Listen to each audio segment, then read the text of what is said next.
जय जय श्री राधे। आजकल जो विवाह संस्कार हो रहे हैं, विवाह संस्कार हमारे शास्त्रों के अनुसार 15वां संस्कार है, सर्वश्रेष्ठ है, प्रमुख संस्कार है। और वर्तमान के समय जो विवाह की स्थिति है बहुत ही दयनीय है। हम देख रहे हैं कि जयमाल हो रहा है, डिस्को डांस हो रहा है। केवल जयमाल और डिस्को डांस में ही विवाह संस्कार सीमित रह चुका है वर्तमान समय में। जो जयमाल पहले 1 घंटे में हो जाता था, अब उसका और विकृत रूप हो गया है, 3 घंटे में हो रहा है। अनेकों प्रकार की उसमें अशास्त्रीय विधियाँ अपनाई जा रही हैं। उसके कारण जो हमारा जो मूल लग्न है, जो मूल विवाह का लग्न है, वो उससे लोग वंचित रह जाते हैं। मूल लग्न में सिंदूरदान नहीं हो पाता है, मूल लग्न में लाजा होम नहीं हो पाता है, मूल लग्न में सप्तपदी पंचपदी नहीं हो पाती है।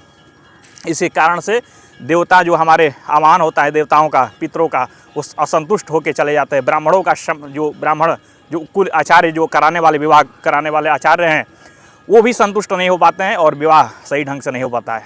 इसमें सभी का जो भी विवाह जिनके घर हो रहा है, क्या करते हैं कि लोग देखा देखी लोग करते हैं। सामने वाला कर रहा है तो हम भी वही करेंगे, उसको करके अंधाधुन अनुसरण करते जा रहे हैं। हमको पता नहीं, अनेकों प्रकार के जयमाल में लड़का आता है तो लड़का लड़की का हाथ पकड़ता है, खींचता है, गुलाब का फूल देता है। उसके बाद से आजकल तो गंगा आरतियाँ होने लगी हैं विवाह में, जो कि शास्त्र में उसका कोई कहीं विधान ही नहीं है। इसको जो है अगर हम लोग अगर नहीं सुधारेंगे, आगे की पीढ़ियाँ इसको भूलते जाएगी और जो मूल हमारा जो पद्धति है उससे हम वंचित रह जाएंगे। कोई भी कहीं जाता है, अगर आप विवाह का न्योता लेके कहीं अपने रिश्तेदार के यहाँ जाते हैं तो कहते हैं कि हमारे यहाँ विवाह में आना है, तिलक में आना है। ये थोड़े कहते हैं कि जयमाल में आना है और डिस्को डांस में आना है, यही कहते हैं। तो इसलिए इस मूल पद्धति को जोड़े रखिए। ठीक है, जयमाल करिए, डांस करिए, सब कुछ करिए, उसमें कोई संदेह नहीं, लेकिन अपने जो विवाह का जो मूल पद्धति है उससे वंचित मत होइए। और जो भी आपके आचार्य हैं, ब्राह्मण हैं, उनको सम्मान पूर्वक बुलाइए और विधि विधान से अब ये करवाइए।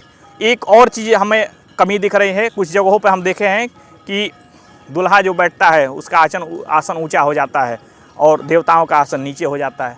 ये शास्त्र पद्धति नहीं है। दूल्हा दुल्हन को पीढ़ा पर बैठाया जाता है, आम के पीढ़े पर। और ये पद्धतियाँ देख रहे हैं कि नए नए लोग कुर्सी पर बैठ रहे हैं और ऊंचा आसन लगा ले रहे हैं, लेकिन ये नहीं करना चाहिए। अगर देवताओं से ऊंचा आसन पर बैठ रहे हैं तो अपना भी आसन ऊंचे करिए, देवताओं का भी आसन ऊंचा करिए, तब जाके बात का बराबर होगा। ठीक है, जय जय श्री राधे।